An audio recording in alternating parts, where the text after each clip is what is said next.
Hello and welcome to sunny Spring Valley. My name is Isaac and welcome back to the channel. Today we're going to be doing a little bit of a disc showcase. I've got two of the Axiom Tempo with me from the Circuit Challenge. These guys are going to be doing a little bit of best shot doubles, and then I have a Zone and a Razor Claw 3 that we're going to do some extra shots with just to get some comparisons. Starting off hole 1, looking about 225 feet, we're going to go forehand for the first one and with the backhand on the second. I expect these to fly pretty similar to kind of straight to stable zone.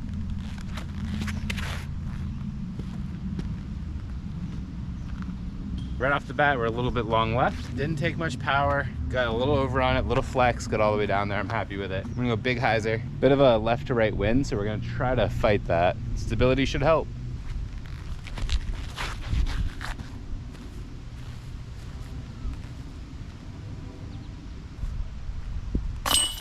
Easy bird to start the day. And we've got a heavy right-left tail now. We're gonna try to hit these guys on a lot of ante and have them float out there. We'll go with the orange guy. Looking at 360 feet.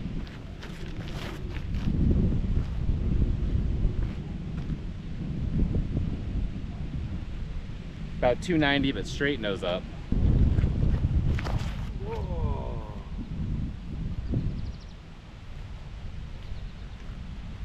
It's right off the edge of the tee pad on that one. We'll do a zone just to make up for that.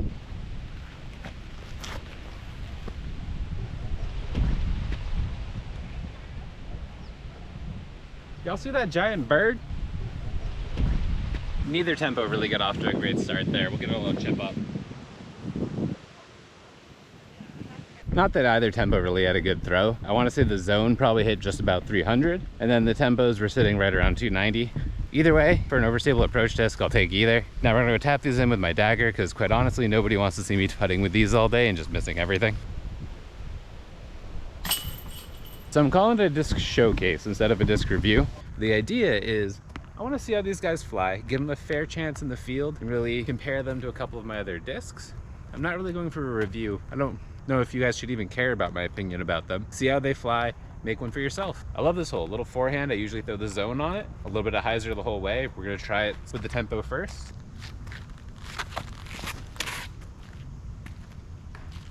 Tiny bit of flip on it. Bad shot. I was inside and high, but I did see it just get the little bit of lift. Go for the orange one.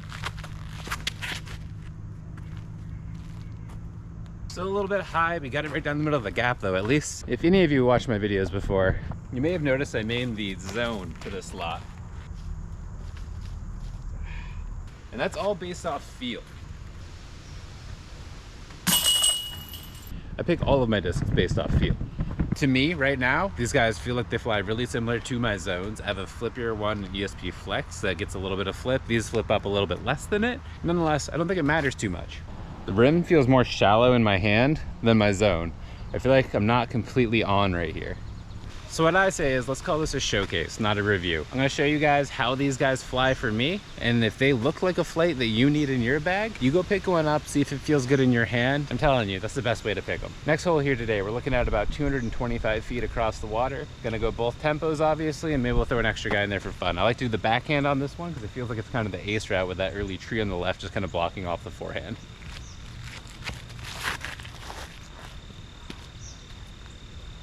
Good bit left.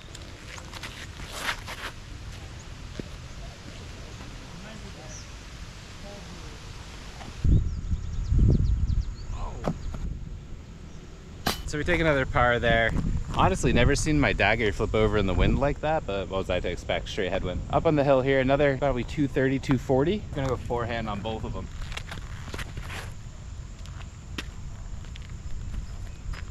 First one's pretty much parked. Try to throw the second one in. See how I fly to the Razor Claw. See, I like this. I feel like I have more on my finger. I actually got control of it.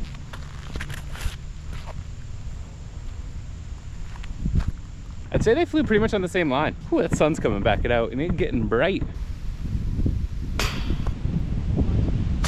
To be fair, the Razor Claw was wet right there. Tempo and Razor Claw pretty much both sitting in the same spot. Those two are pretty similar in flight, the Razor Claw and the Tempo, but they do not feel the same in the hand at all. Razor Claw feels way bigger, way deeper. And I've got big hands. I'm 6'1", I've got appropriately sized hands, and the razor claw feels a little bit big in them. I like the zone because it's slightly less, but not as small as the tempo. So if you got small hands, I think the tempo might be small hand certified. Gotta find me someone though. As they're finishing up out there, we have a strong left to right wind coming through. I'm honestly thinking I usually go forehand here, right that left side, fade it in, but with this type of wind, I'm thinking backhand, straight at it, a little bit right side, let it just kind of finish straight as it hyzer as opposed to that skip, because it's not going to get it in the wind. That being said, it's a pretty protected bowl down there, so that might go out the window once I'm in there. The key would really be just flying down at least 3/4 of the way flat to a little bit Annie before it starts fading, and I'll be good. And we'll go purple first.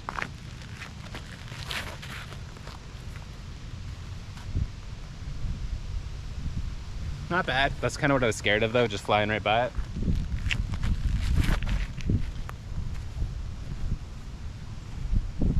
There we go, that's a lot better. Into a zone for funsies.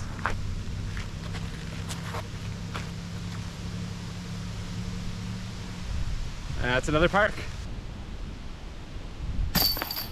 Another strong birdie there. I'll say honestly, that ESP Adam Hammes zone that I'm throwing today, I took it out because it's a little bit more stable than most of my zones.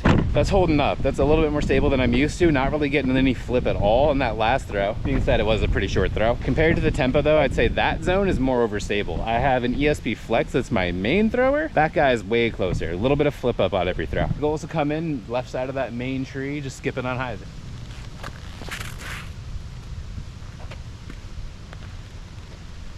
All right, missed the gap completely, but we got that Annie skip, get us close to the basket.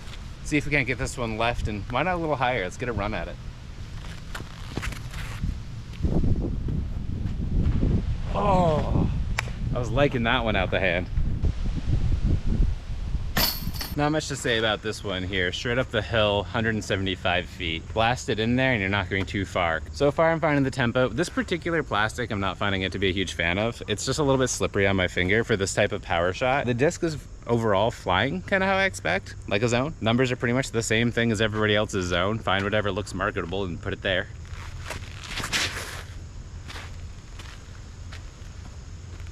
Well, we parked it. Let's do another one.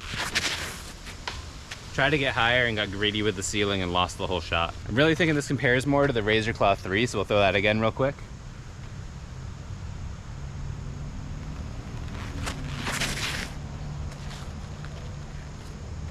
Kind of burnt that one over, but we're looking at about 225, 250 feet. We're gonna go big hyzer out and around because everything's way too tight down here.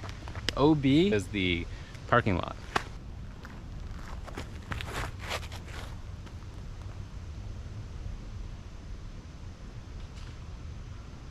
Well, that's the angle and flight we needed. I just hit my line about 20 feet right.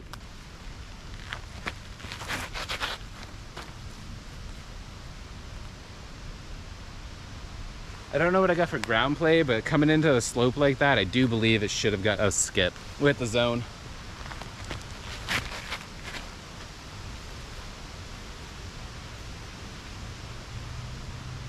Zone's definitely parked, and last one, Razor Claw.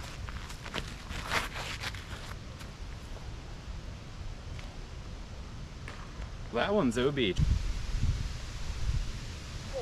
2 holes left to play. On this one here, my goal is a flat shot that pushes past that backstop and fades in the backside to get me a putt up at the basket. That's right before that tree up there.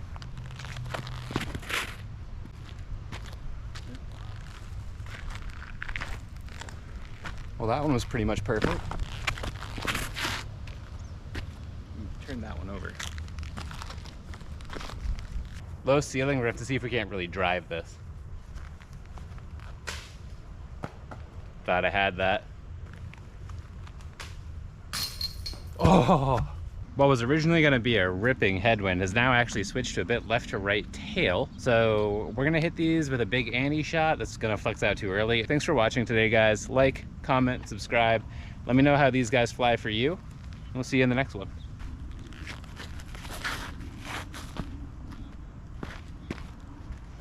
They're so stable.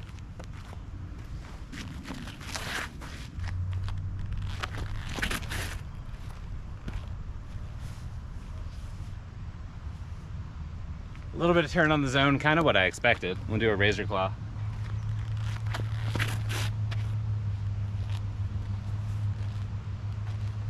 Nobody wants to watch me miss a few putts here from way deep. Bye.